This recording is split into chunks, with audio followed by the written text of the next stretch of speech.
बहुत बहुत स्वागत है आपका मनी मैटर्स फॉर विमेन में। मैं हूं प्रियंका उपल। हर बार की तरह इस बार भी कोशिश होगी हमारी फीमेल व्यूअर्स को एक दिशा मिल सके, एक राइट डायरेक्शन मिल सके ताकि वो चुन सके अपने लिए राइट इंस्ट्रूमेंट ऑफ इन्वेस्टमेंट। और हमारे साथ आज आपके सवालों के जवाब देने के लिए जयंत पाए, सर्टिफाइड फाइनेंशियल प्लानर मौजूद है। जयंत जी, बहुत बहुत स्वागत है आपका शो में। Thank you. तो शो को शुरू कर रहे हैं उससे पहले अपने व्यूवर्स को बता दें, अगर आप भी इस शो में पार्टिसिपेट करना चाहते हैं, अपना सवाल हम तक भेजना चाहते हैं, तो आपको हमें एसएमएस या फिर ईमेल के जरिए अपना सवाल भेजना होगा। SHG हमारा कोड लिखिए, अपना सवाल लिखें, इसे भेजें 57575 पर, या फिर आप अपना सवाल ईमेल के जरिए shg@znetwork.com पर भी भेज सकते हैं। तो चलिए शो को शुरू करते हैं। हमारे साथ आज के शो की पहली कॉलर शिखा सिंह जबलपुर से हैं। शिखा जी, बहुत बहुत स्वागत है आपका, पूछिए अपना सवाल। हेलो मैम जी। मैं शिखा बोल रही हूँ और इस वक्त मैं जबलपुर में हूँ। इस वक्त मेरी एज 24 साल है और 2 साल पहले मैंने मेट स्मार्ट प्रीमियर लिया हुआ था। एक यूलिप प्लान है ये और इसमें मेरा हर साल 12,000 के करीब प्रीमियम जा रहा है। तो मैं ये पूछना चाह रही थी कि ये प्लान मुझे आगे रखना चाहिए क्योंकि मतलब ये मेरा इन्वेस्टमेंट पर्पज से था। तो ये प्लान कैसा है, मुझे ये रिटेन करना चाहिए या नहीं? चलिए जयंत जी से इस पर राय लेते हैं। जयंत जी, जैसे कि 1 सितंबर के बाद कई सारे चेंजेस हुए यूलिप प्लान्स में, ये प्लान जो पुराने निवेशक हैं यानी जिनके पास ऑलरेडी से पॉलिसी है, क्या वो लॉन्ग टर्म के लिए, क्योंकि नए निवेशक तो इसमें नहीं निवेश कर सकते अब, लेकिन जो एग्जिस्टिंग इन्वेस्टमेंट जिनकी जा रही है, क्या वो इसे लॉन्ग टर्म के लिए रख सकते हैं? ये जो प्लान है मेट प्रीमियर, ये एक यूलिप और होल लाइफ प्लान का एक कॉम्बिनेशन है जिसमें उनको 100 इयर्स तक कवरेज मिलेगा। और इसमें एक क्लॉज है कि जो भी एनुअल प्रीमियम है वो अराउंड 90 टाइम्स तक का इंश्योरेंस मिलेगा, क्योंकि इसमें 12,000 का जो उनका एनुअल प्रीमियम है, so she can get an insurance around 10.8 lakh. तो ये मुझे नहीं लगता है कि बहुत बड़ा अमाउंट है। तो अगर उनको इंश्योरेंस ही चाहिए तो एक कोई टर्म प्लान ले तो अच्छा है। फॉर एग्जाम्पल से ICICI का एक ऑनलाइन टर्म प्लान है आई प्रोटेक्ट, जिसमें वो अप टू 1 करोड़ का भी एक अमाउंट लेंगी तो सिर्फ 8,500 का प्रीमियम होगा। Even as an investment ULIPs में बहुत ऐसे चार्जेस होते हैं जिसमें as compared to mutual funds उनका रिटर्न्स नेट कम होता है। भले वो म्यूचुअल फंड्स को कंपेयर कर सकते हैं, लेकिन जैसे चार्जेस कटते हैं उनको कम रिटर्न मिलेगा। तो मुझे लगता है कि ये जो प्लान है वो और 1 साल वो प्रीमियम भर के इसको फुल्ली पेड अप में कन्वर्ट करें, क्योंकि अगर वो अभी वो पॉलिसी बंद करेंगी तो ये 2 साल का प्रीमियम उनका चला जाएगा जी। तो ये पॉलिसी फुल्ली पेड करके और फिर वो सोच सकती है आगे की क्या करना है। चलिए, तो 1 साल का प्रीमियम आप और भर सकते हैं इस पर शिखा जी। हालांकि कुछ और अच्छे ऑप्शंस भी हैं आपके लिए, जैसे ICICI प्रोटेक्ट एक अच्छा ऑनलाइन टर्म प्लान है जिसमें आप इन्वेस्ट करने की सोच सकती हैं। इसकी बारीकियां, इसकी और डिटेल्स आप टीवी स्क्रीन पर देख सकते हैं। उम्मीद है शिखा जी आपको आपके सवाल का जवाब मिल गया होगा। बढ़ते हैं आगे। हमारे साथ मंजू तुली शिमला से अगली कॉलर हैं। अपना सवाल इन्होंने हमें भेजा है, इस वक्त फोन लाइन पर है। मंजू जी, बहुत बहुत स्वागत है आपका, पूछिए अपना सवाल। मेरा प्रश्न है कंपनीज में फिक्स डिपॉजिट्स करना कितना सेफ है? जी, बैंक के मुकाबले कंपनी डिपॉजिट पर कितना सेफ है? कितना ब्याज, ज्यादा ब्याज तो मिलता है लेकिन सेफ कितना है? क्या आप ऑलरेडी FDs करती हैं? जी जी। मंजू जी के अलावा बहुत से और व्यूअर्स को भी यहाँ हेल्प मिल पाएगी। जयंत जी, क्या जो कंपनी डिपॉजिट होते हैं वो सेफ होते हैं जहाँ निवेश किया जा सकता है? जैसे बैंक्स के अलग अलग क्वालिटीज हैं, वैसे ही कंपनीज के भी अलग अलग क्वालिटीज हैं। But overall company fix deposits bank fix deposit से कम सेफ है, क्योंकि ये इनको अनसिक्योर्ड लोन्स माना जाता है। और अगर कंपनी बंद होती है तो नॉर्मली डिपॉजिटर्स को उनका पैसा वापस मिलता नहीं है। तो to avoid that we should only choose companies which have the highest credit rating. अभी क्रिसिल, आइक्रा ऐसे इंस्टीट्यूशंस हैं जो कंपनीज को एक रेटिंग देते हैं जिससे हमको मालूम पड़ता है कि कंपनी का सेफ्टी कितना है। और ये रेटिंग्स क्रिसिल का है FAAA और आइक्रा का है MAAA। तो ऐसे रेटिंग्स को देख के ही कंपनी डिपॉजिट्स में निवेश करना चाहिए। Don't go only by high interest rates. जी, तो बहुत ज़रूरी है कि हमारे व्यूअर्स अवेयर हो पाएं कि जैसे जयंत जी ने बताया कि अगर आप कंपनी डिपॉजिट्स के ऑप्शन चूज करते भी हैं तो आपको देखना होगा कि क्रिसिल द्वारा रेटेड है या नहीं, या आइक्रा द्वारा रेटेड है या नहीं। और कुछ अच्छी ऑप्शंस आपके लिए HDFC limited, Bajaj auto finance अच्छे विकल्प हैं जहां आप कॉर्पोरेट डिपॉजिट्स चूज कर सकते हैं, कंपनी डिपॉजिट्स ऑप्शन चूज कर सकते हैं। बढ़ेंगे आगे, संजू है हमारे साथ पटना से, हमारी अगली कॉलर। संजू जी बहुत बहुत स्वागत है आपका, पूछे अपना सवाल। संजू जी नमस्ते मैम। जी नमस्कार, अपने आप सवाल पूछें। जी मेरा प्रश्न है। जी पूछिए। जी मेरा प्रश्न है रिलायंस लॉन्ग टर्म इक्विटी। जी आपकी आवाज हम तक आ रही है, आप अपना पूरा सवाल पूछें। Reliance long term equity fund में मैं पर मंथ 1000 SIP के जरिए इन्वेस्ट करना चाहती हूँ। जी तो यानी यहाँ राय जानना चाहती हैं संजू जी। फिलहाल इन्वेस्टमेंट करने से पहले एक ओपिनियन जानना चाहती हैं जयंत जी कि एक इस फंड में 15 साल के लिए टाइम होराइजन उन्होंने अपना फिक्स कर रखा है और SIP के जरिए 1000 पे हर मंथ ये इन्वेस्ट करेंगे। मिड कैप और स्मॉल कैप दोनों में एक्सपोजर होता है इस फंड का, लेकिन क्या राय देंगे आप, क्या ये सफिशिएंट होगा? एक्चुअली हाँ, जैसे आपने कहा ये Reliance long term equity fund ये एक मिड कैप और स्मॉल कैप फंड है। तो इसका जो नेचर है वो बाकी फंड से थोड़ा अलग है क्योंकि इसमें थोड़ा रिस्क और वॉलेटिलिटी ज़्यादा रहती है। तो भले इनका लक्ष्य लंबा है लेकिन मुझे लग रहा है कि अगर उनके पास ऑलरेडी कोई लार्ज कैप फंड्स हो, जैसे फ्रैंकलिन ब्लू चिप है, DSP टॉप 100 है, तो ही उनको ये फंड में निवेश करना चाहिए। अगर नहीं है तो पहले एक लार्ज कैप पोर्टफोलियो बनाएं और बाद में इसको एक एडिशनल फंड जैसा यूज़ करें। जी तो बहुत ज़रूरी है आपके लिए कि आप लार्ज कैप फंड की ऑप्शंस पहले अपने लिए चूज़ करें, क्योंकि अभी आपने इन्वेस्टमेंट करनी शुरू करनी है, आप यहाँ से प्लान कर रहे हैं तो आप अपने पोर्टफोलियो को अपने अकॉर्डिंग बना सकते हैं। तो एक लार्ज कैप फंड लेने के बाद जैसे फ्रैंकलिन इंडिया ब्लू चिप या फिर DSP-BR टॉप 100 ये 2 अच्छे प्लान हैं और इसके साथ एडिशनल आप Reliance long term equity plan ले सकते हैं ताकि आपके पोर्टफोलियो में लार्ज, मिड और स्मॉल कैप सभी का एक्सपोजर मौजूद हो सके। बढ़ेंगे आगे, इसके साथ ही हमारे साथ अगली कॉलर हैं अनीता लाल हैं हमारी अगली कॉलर। अनीता जी बहुत बहुत स्वागत है आपका, पूछिए अपना सवाल। नमस्कार, मैं अनीता लाल अंबरनाथ से बोल रही हूँ। मैडम मेरे 2 प्रश्न हैं। ETF गोल्ड में निवेश करना चाहती हूँ, 1 साल का नजरिया है। और दूसरा प्रश्न है मेरे पोर्टफोलियो में गोल्ड का निवेश कितना प्रतिशत होना चाहिए? जी गोल्ड में निवेश करना चाहती हैं अनीता जी। अनीता जी इसके अलावा म्यूचुअल फंड्स में या इक्विटी मार्केट में कहीं और इन्वेस्टमेंट करती हैं आप? मैडम मेरा शेयर मार्केट में काफी इन्वेस्टमेंट है जी। 80% मेरे शेयर मार्केट में है, 20% मेरा फिक्स डिपॉजिट है। चलिए, गोल्ड होना चाहिए या नहीं पोर्टफोलियो में, इस पर राय जान लेते हैं जयंत जी से। जयंत जी जैसा कि कहा जाता है कि बहुत फेवरेट इन्वेस्टमेंट का टॉपिक होता है महिलाओं के लिए गोल्ड या फिर ज्वेलरी, तो यहाँ क्या ऑप्शन सजेस्ट करेंगे? 15 से 20% आमतौर पर जानकार मानते हैं कि होना चाहिए पोर्टफोलियो में। एक्चुअली आजकल ये सबका फेवरेट टॉपिक हो गया है जी। और हेलो जी या ना, एक्चुअली आजकल ये सबका फेवरेट टॉपिक हो गया क्योंकि गोल्ड ने लास्ट 8-10 साल में काफ़ी अच्छा रिटर्न दिया। लेकिन हम ये गारंटी से नहीं कह सकते कि सिर्फ इनका, क्योंकि एक ही साल का नजरिया है तो गोल्ड उसमें कितना रिटर्न दे सकता है जी।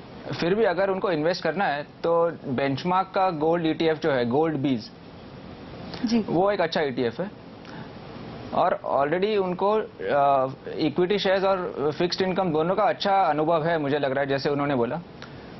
तो अगर वो डेट फंड्स में निवेश करे 1 साल के नजरिए से तो मेरे को लगता है कि अच्छा है जी। फॉर एग्जांपल ये जो शॉर्ट टर्म डेट फंड्स है, for example HDFC short term या ICICI प्रूडेंशियल शॉर्ट टर्म, इसमें आपको 8 to 9% प्री टैक्स रिटर्न मिल सकता है। और दूसरा एक ऑप्शन है फिक्स्ड मैच्योरिटी प्लान्स, जिसमें 1 साल तक आपका पैसा लॉक्ड इन रहेगा लेकिन आपको थोड़ा डेट फंड से भी अच्छा रिटर्न मिलेगा, से अराउंड 10.5-11% जी। और इसमें एक ही है कि आपको थोड़ा अलर्ट रहना पड़ेगा क्योंकि ये जो FMPs है वो सिर्फ 3-4 दिन के लिए ओपन रहते हैं और बाद में वो बंद होते हैं क्योंकि वो काफ़ी पॉपुलर रहते हैं। तो ऐसे 2 FMP अभी ओपन हो रहे हैं, दोनों IDFC के हैं और एक 4 फरवरी को ओपन हो रहा है और एक 11 फरवरी को ओपन हो रहा है। तो अगर वो चाहे तो उसमें निवेश कर सकती है। चलिए, अगर आप गोल्ड ही आपकी पहली प्रेफरेंस है तो आप बेंचमार्क गोल्ड ETF में निवेश कर सकते हैं। हालांकि किसी भी इंस्ट्रूमेंट में किसी भी निवेश के लिए 1 साल का नजरिया बेहद कम है। इसके अलावा आपके लिए अच्छी ऑप्शन जैसे कि बताया जय जी ने, फिक्स मैच्योरिटी प्लान्स भी हैं और फरवरी मार्च एक ऐसा समय होता है जहां ज़्यादा नए फिक्स मैच्योरिटी प्लान्स भी आते हैं। तो आप 4 और 11 फरवरी को जैसे लॉन्च होने वाला IDFC का फिक्स मैच्योरिटी प्लान भी एक ऑप्शन चूज कर सकते हैं। बढ़ेंगे आगे, लेकिन उससे पहले फिलहाल वक्त एक छोटे से ब्रेक का। और ब्रेक पर जाने से पहले आपको बता दें कि अगर आप भी शो में पार्टिसिपेट करना चाहते हैं तो आप हमें SMS या फिर ईमेल के जरिए अपना सवाल भेज सकते हैं। SHG हमारा कोड लेकर अपना सवाल इसे 57575 पर भेजें, या फिर आप अपना सवाल हमें ईमेल के जरिए SHG@zenetwork.com पर भी अपना सवाल भेज सकते हैं।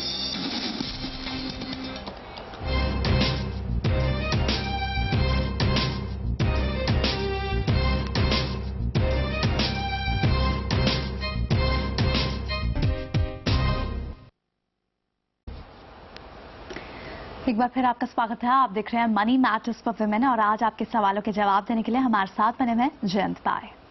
जयंत जी, चलिए सिलसिले को आगे बढ़ाते हैं और हमारे साथ गीतांजलि हैदराबाद से अगली कॉलर फोन लाइन पर बनी हुई है। गीतांजलि जी, पूछिए अपना सवाल। नमस्कार, मेरा नाम गीतांजलि है, मैं हैदराबाद से बोल रही हूँ। सबसे पहले मैं आपकी पूरी टीम को बधाई देना चाहती हूँ, बेहद अच्छा कार्यक्रम है आपका। मैं रेगुलर देखती हूँ आपका ये कार्यक्रम। मैम, मैं 34 इयर्स की हूँ और मेरी सैलरी अप्रॉक्स 11.5 लाख की है। लॉन्ग टर्म के लिए इन्वेस्टमेंट करना चाहती हूँ। टाइम होराइजन लगभग 20 वर्ष का है। मेरी गोल बहुत क्लियर है। 5 वर्ष बाद मेरे बेटे के लिए हायर एजुकेशन के लिए मुझे 8 से 10 लाख रुपए चाहिए। 15 वर्ष बाद मेरे बेटे की शादी के लिए मुझे 8 से 10 लाख रुपए वापस मुझे चाहिए। 20 वर्ष बाद मेरे रिटायरमेंट के लिए मुझे 1.5 करोड़ चाहिए। मैं हर महीने कितना निवेश करूं कि मेरा ये लक्ष्य मुझे मिल जाए? इसके अलावा ये जो आप फंड्स देख रहे हैं, इसके अलावा मैंने 1,50,000 मैंने बेंचमार्क 20 गोल्ड ETF ले रखा है और LIC भी ले रखा है, जिसका मुझे पर एनम 48,000 जाता है उसके लिए भी। जी गीतांजलि, बहुत बहुत शुक्रिया हमारे इस कार्यक्रम को देखने के लिए और हमारे और व्यूवर्स को भी इंकरेज करने के लिए, ताकि वो भी आपकी तरह ही इन्वेस्टमेंट कर सके, अच्छे खासे पोर्टफोलियो बना रखे हैं। और गीतांजलि की सबसे अच्छी बात है कि उन्होंने हर चीज़ को अभी से हर चीज़ के लिए प्लान करना शुरू कर दिया है। बच्चों की चाहे हायर एजुकेशन के लिए हो, शादी के लिए हो या फिर अपनी रिटायरमेंट के लिए हो, ऐसी कोशिश हम और व्यूवर्स के लिए भी कर रहे हैं। जयंत जी, क्या राय देंगे? 2 अलग अलग इंडिविजुअल प्रोफाइल्स पोर्टफोलियो बना रखे हैं इन्होंने, जहाँ हर मंथ तो ये लगभग 20,000 निवेश कर ही रही हैं। इसके अलावा वन टाइम इन्वेस्टमेंट भी इन्होंने अच्छी खासी कर रखी है और अब भी आगे और भी प्लान करना चाह रही हैं। हाँ गीतांजलि, आपने बहुत अच्छा प्लानिंग किया है। आपका लक्ष्य क्लियर है और आपने जो म्यूचुअल फंड्स का जो रूट यूज किया है वो मुझे लग रहा है कि बहुत ही अच्छा है। लेकिन आपका पोर्टफोलियो मुझे लगता है थोड़ा ज्यादा ही कॉम्प्लिकेटेड और कंफ्यूजिंग है। पहले इसमें बहुत स्कीम्स है और बहुत ड्यूप्लीकेशन है, क्योंकि जैसे बहुत PSU फंड्स है। तो पहले आप अपना टोटल पोर्टफोलियो को थोड़ा ज़्यादा कॉम्पैक्ट कीजिए। तो इसके लिए आपको थोड़ा फंड्स बेचने पड़ेंगे और थोड़े SIPs भी रोकने पड़ेंगे। तो और दूसरा जो कैलकुलेशन मैंने आपके लिए किया है, मैंने एज्यूम किया कि अगर आपको सिर्फ 10% पर एनम का रिटर्न मिले तो आपके जो 3 अलग अलग लक्ष्य है उसके लिए टोटल आपको जो इन्वेस्टमेंट करना है वो भी जो जैसे आपका लक्ष्य खत्म हो वैसे आपको अलग अलग चेंज करना पड़ेगा। लेकिन जो फर्स्ट 5 इयर्स है उसमें आपको 35,500 पर मंथ का इन्वेस्टमेंट करना पड़ेगा।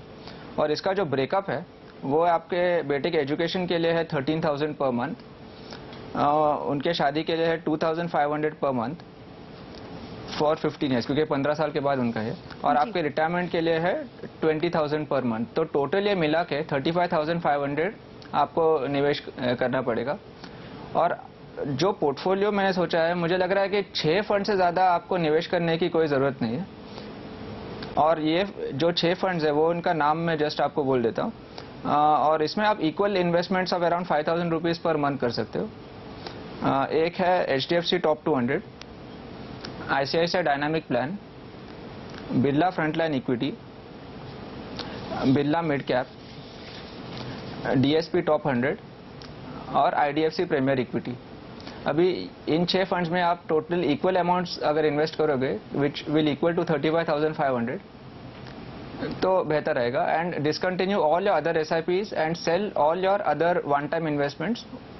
सिर्फ एक ही आप ध्यान रखो कि आपका 1 ईयर होल्डिंग पीरियड होना चाहिए ये सब फंड्स में, क्योंकि अगर ऐसा किया तो आपके जो प्रॉफिट्स है उन पे टैक्स लागू नहीं होगा जी। प्लस आपका जो गोल्ड ETFs और पोस्ट ऑफिस MIPs है, अगर ये आपका जो लक्ष्य है उसमें कहीं भी शॉर्टफॉल पड़े तो ये आप यूज कर सकते हो। आपका LIC का मेरे पास पूरा डिटेल नहीं, इसके लिए मैं उसके ऊपर राय दे नहीं सकता हूँ। और ये जो पोर्टफोलियो है और जो इन्वेस्टमेंट्स है, आप मुझे लगता है हर 2 साल में एक बार रिव्यू करें तो अच्छा है जी। चलिए गीतांजलि, आपके लिए यही राय होगी कि जिस तरह से एक कॉम्प्लिकेटेड सा पोर्टफोलियो आपका दिख रहा है कि अपने पोर्टफोलियो में 6-7 फंड ही शामिल करें, और जिस तरह से जैन जी ने एक बहुत इलाबोरेटेड इस पे आपको एडवाइस भी दी है कि आप अपने पोर्टफोलियो को इस तरह से बनाएं कि 5,000 रुपये हर महीने आप इन्वेस्ट करें, जहां HDFC top 200, ICICI prudential dynamic, Birla frontline equity, Birla mid cap, DSP top 100 और IDFC प्रीमियर इक्विटी, ये 6 फंड्स में ही आप इन्वेस्ट करें तो अच्छा होगा, और इसे टाइमली रिव्यू जरूर करें। इसी के साथ समय की कमी के कारण आज बस इतने ही कॉल्स ले पाएंगे। जैन जी, शो में बने रहने के लिए बहुत बहुत शुक्रिया आपका।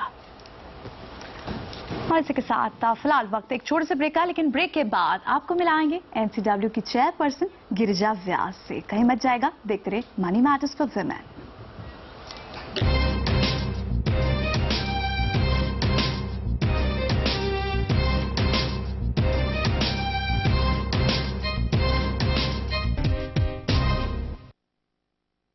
ब्रेक के बाद एक बार फिर आपका स्वागत है। राष्ट्रीय महिला आयोग के अध्यक्ष और चित्तौड़गढ़ लोकसभा क्षेत्र से सांसद गिरिजा व्यास ने भले ही 35 साल पहले पॉलिटिक्स में कदम रखा हो, लेकिन समाज सेवा की ओर वो बचपन से ही आकर्षित थी। महिलाओं को अपने जीवन का आधार मानने वाली गिरिजा व्यास एक बहुत अच्छी पोएट और ऑथर भी हैं। आइए जानते हैं गिरिजा व्यास से जुड़े ऐसे ही कुछ और पहलुओं के बारे में।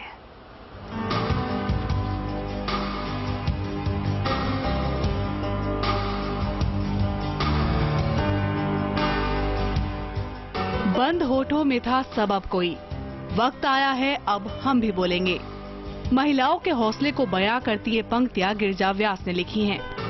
गिरिजा व्यास यानी वो चेहरा जिसका महिलाओं को सशक्त बनाने में हमेशा अहम योगदान रहा है। राजस्थान के नाथद्वारा में जन्मे गिरिजा व्यास के पिता कृष्णा शर्मा एक क्रांतिकारी और मां जमुना देवी समाज सेविका थी। शायद इसीलिए वो अपनी बेटी गिरिजा को भी समाज की सेवा करने के लिए डॉक्टर बनाना चाहती थी, लेकिन किस्मत ने इन्हें पॉलिटिशियन बना दिया। 1977 में उदयपुर डिस्ट्रिक्ट कांग्रेस कमेटी के अध्यक्ष पद से शुरुआत करने वाली गिरिजा व्यास ने 1993 में ऑल इंडिया महिला कांग्रेस समेत कई अहम पदों पर काम किया है।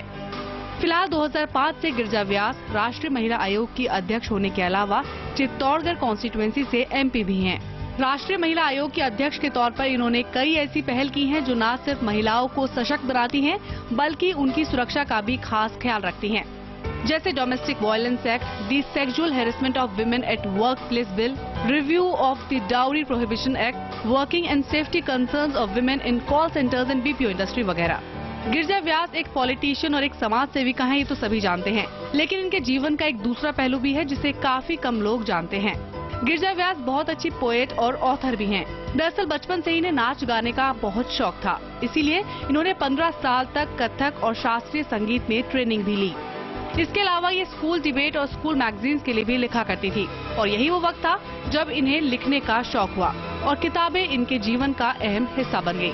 अब तक गिरिजा व्यास करीब 8 किताबें लिख चुकी हैं। एहसास के पार, सीत समुद्र और मोती में इन्होंने अपनी पोएट्री का हुनर भी दर्शाया है। और गिरिजा व्यास जी खुद हमारे साथ मौजूद हैं। आइए उनसे बात करते हैं। गिरिजा जी, आप एक पॉलिटिशियन और समाज सेविका हैं, 35 साल से पॉलिटिक्स में हैं। आप कब और कैसे आपने इस जर्नी की शुरुआत करी? देखिए, जर्नी की शुरुआत तो इंसान के पैदा होने के साथ ही हो जाती है, लेकिन आपका तात्पर्य यदि मेरी पॉलिटिकल या मेरी सोशल लाइफ से है तो मैं सोचती हूँ कि मेरा ख्याल है 3 साल 4 साल की उम्र से ही मुझे संवेदना का जो एक आधार मिला मेरे पारिवारिक पृष्ठभूमि के कारण, उसमें मुझे लगा कि मुझे लोगों की सेवा करनी है।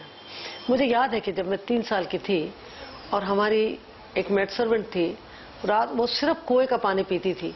3.5 साल की मैं छोटी सी बच्ची और छोटा सा अपना लोटिया लेकर के, और कोई उसको पानी नहीं पिला रहा था। उस हालत में मैंने जाकर के कुएं से उस समय मैं अपने आप पानी लेकर के आई थी। मुझे लगा कि तब से और अब तक की जिंदगी में कि सेवा चाहे किसी भी अर्थ में या किसी भी प्रकार से की जाए, वो मनुष्य की सार्थकता है और ये सफर वहीं से शुरू होता है। चलिए, सफर की शुरुआत तभी से हो गई। आपके घर वाले, आपकी माता जी आपको एक डॉक्टर बनाना चाहती थी और आपकी भी इस प्रोफेशन में काफी रुचि थी, क्या ये सही है? जी हाँ, बिल्कुल।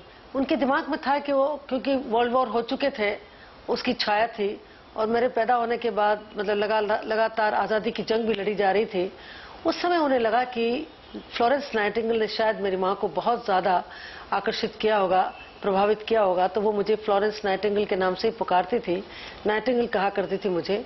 और लगता था कि नाइटिंगेल बर्ड की तरह भी, फ्लोरेंस की तरह भी मुझे लोगों की सेवा करनी चाहिए, मधुर अपने व्यवहार के साथ भी और अपने सेवा भाव के साथ भी। उन्हें लगा कि डॉक्टर बनना शायद उचित होगा, लेकिन मेरी अपनी सोच ये थी, बनना तो डॉक्टर मैं भी चाहती थी, लेकिन मेरी सोच थी कि बहुत से तरीके हैं जिससे सेवा की जा सकती है और शायद यही नियति को मंजूर था कि मैं एक ऐसे स्थान पर हूं जहां निर्णय लेने की क्षमता के साथ मैं लोगों की सेवा और भी अच्छे तरीके से कर पा रही हूं। जी, गिरिजा जी, राष्ट्रीय महिला आयोग के आप अध्यक्ष हैं। महिलाओं को आपने सशक्त बनाने में हर संभव प्रयास किया है। आप खुद भी एक महिला हैं, क्या आपको कभी किसी तरह के चैलेंजेस फेस करने पड़े?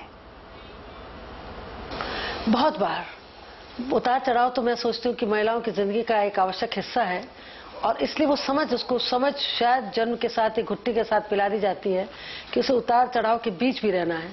लेकिन एक बात थी कि वो फिर मैं अपनी मदर पर ही आऊंगी कि मैं जहाँ राजनीति के क्षेत्र में इंदिरा जी से प्रभावित थी, वहीं पर मैं अपने जीवन में मेरी मदर से बहुत ज्यादा प्रभावित थी, माता जी से। और यही कारण उन्होंने हमेशा एक बात कही कि किसी की ईर्ष्या का कारण बनो, किसी का दया का पात्र कभी मत बनो।